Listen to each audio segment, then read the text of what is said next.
ఏపీకి పెట్టుబడులు ఆకర్షించటమే ప్రధాన లక్ష్యంగా సీఎం చంద్రబాబు జూలై 26 నుంచి 6 రోజుల పాటు సింగపూర్లో పర్యటించనున్నారు. బ్రాండ్ ఏపీ ప్రమోషన్తో సింగపూర్లో దిగ్గజ సంస్థల ప్రతినిధులు, యాజమాన్యాలు, ప్రముఖులు, పారిశ్రామికవేత్తలతో భేటీ అయి రాష్ట్రంలో పెట్టుబడులు పెట్టాలని ఆహ్వానించనున్నారు. ప్రభుత్వం తీసుకొచ్చిన నూతన పారిశ్రామిక పాలసీలు, స్పీడ్ ఆఫ్ డూయింగ్ బిజినెస్ విధానాలను వారికి వివరిస్తారు.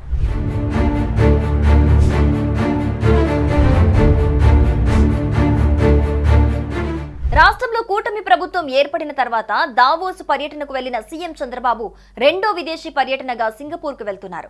సీఎంతో పాటు మంత్రులు నారా లోకేష్, నారాయణ, అధికారుల బృందం ఈ పర్యటనలో పాల్గొననుంది.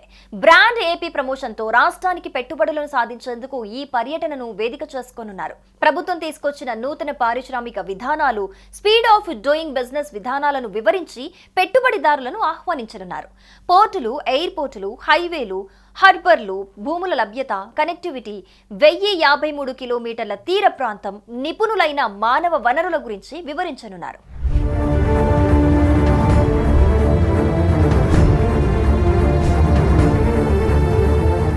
పారిశ్రామికవేత్తలను ఏపీలో పెట్టుబడులు పెట్టాల్సిందిగా ఈ సందర్భంగా సీఎం కోరనున్నారు. దాదాపు 6 రోజుల పర్యటనలో సీఈఓలు, కంపెనీల ప్రతినిధులతో సీఎం భేటీ కానున్నారు. మొదటి రోజు సింగపూర్ సహా సమీప దేశాల్లో నివసిస్తున్న ప్రవాస ఆంధ్రుల సంఘం నిర్వహించే తెలుగు డయాస్పోరా సమావేశంలో సీఎం పాల్గొననున్నారు. ఏపీలో పెట్టుబడులపై ఆయా దేశాల వారిని ఆహ్వానించనున్నారు.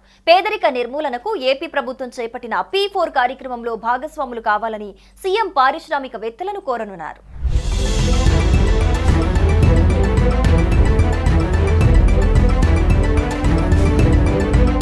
ఏపీలో పోర్టు ఆధారిత ప్రాజెక్టులు, సెమీ కండక్టర్లు, ఏఐ, డేటా సెంటర్ల ఏర్పాటుకు సంబంధించినటువంటి పెట్టుబడులపై సీఎం చర్చించనున్నారు.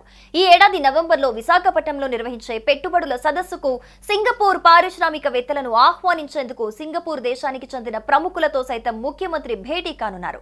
డిజిటల్ ఎకానమీ, ఫిన్టెక్ పై నిర్వహించే బిజినెస్ రౌండ్ టేబుల్ సమావేశాల్లో పాల్గొంటారు. సింగపూర్లో నిర్వహించే బిజినెస్ రోడ్ షోకు హాజరవుతారు. ఆ దేశంలోని వివిధ మౌలిక సదుపాయాలు, లాజిస్టిక్ కేంద్రాలను కూడా సీఎం చంద్రబాబు సందర్శించనున్నారు.